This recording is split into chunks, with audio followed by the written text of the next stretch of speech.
সবাইকে স্বাগত জানাচ্ছি প্রাচ্যের আরেকবার। তো আমার পেছনের জায়গাটি হচ্ছে সুবর্ণ জয়ন্তী টাওয়ার। তো বাদ দেবে, আমার পেছনের জায়গাটাই হচ্ছে সুবর্ণ জয়ন্তী টাওয়ার। না, আমার পেছনের যে টাওয়ারটি দেখতে পাচ্ছেন এটি সুবর্ণ জয়ন্তী টাওয়ার। হ্যাঁ, ওয়েট অন। সমস্যা ওটা আসতেছে না। আমার পেছনে যে টাওয়ারটি দেখতে পাচ্ছেন এটি সুবর্ণ জয়ন্তী টাওয়ার।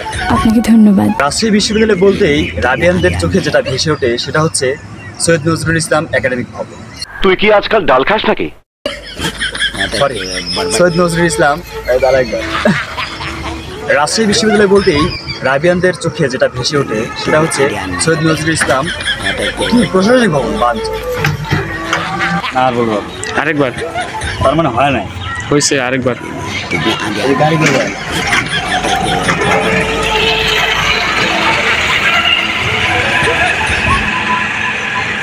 রাজশাহী বিশ্ববিদ্যালয় বলতে এই রাবিয়ানদের কাছে যে বিষয়টা ভেসে ওঠে সেটা হচ্ছে রাবিয়ানদের নেই। আরে কি বলছিলাম?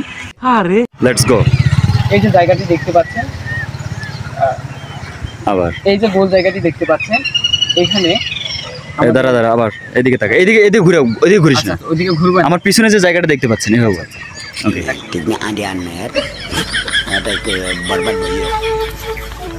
ঘুরবি না, ঘুরলে কালো হয়ে যাচ্ছে। আমি আগে একদম ক্যামেরা অফ রাখ, আমি আগে পিছনে যে জায়গাটা দেখতে পাচ্ছেন এখানেই শহীদ শামসুজ্জামান স্যারকে সমাধিস্থ করা হয় বা সমাধি করা হয়। আচ্ছা, ওকে, জোরে। আমার পেছনে যে জায়গাটি দেখতে পাচ্ছেন এখানেই শহীদ শামসুজ্জামান স্যারকে সমাধিত করা হয়। পরবর্তীতে এই জায়গাটি জোহা চত্বর নামে পরিচিতি পায়। পরবর্তীতে এই জায়গাটি জোহা চত্বর নামে পরিচিতি পায়। আমার পেছনে যে জায়গাটি দেখতে পাচ্ছেন এটি হচ্ছে জোহা চত্বর। 1969 সালে শহীদ ডক্টর শামসুজ্জামান স্যারকে এখানে সমাহিত করা হয়। তারপর থেকে এই দেখ, যখন নেই না তখন সুন্দর হয়। আমি তোকে যা বলবো শুধু ওই ল্যান্ডে বলবি। তিনটা স্কিপ নেবো, সেটা হচ্ছে এখানে দাঁড়া। প্রেক্ষিতে সারা বাংলা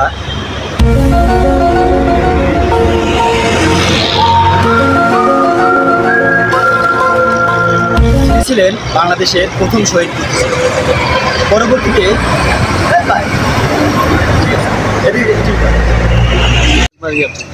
শুরু থেকে আমি এখন অবস্থান করছি। আমি এখন যে জায়গায় দাঁড়িয়ে আছি ঠিক এই জায়গায়।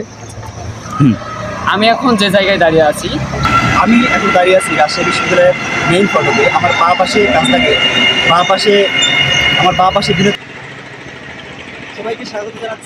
সবাইকে স্বাগত জানাচ্ছি প্রাচ্যের ক্যাম্পাস খ্যাত বাংলাদেশের দ্বিতীয় বিশ্ববিদ্যালয় রাজশাহী বিশ্ববিদ্যালয়। কি অবস্থা? হাই বাড়ি, আসো। How are you? আলহামদুলিল্লাহ, তোমার কি অবস্থা? এই তো ভালো।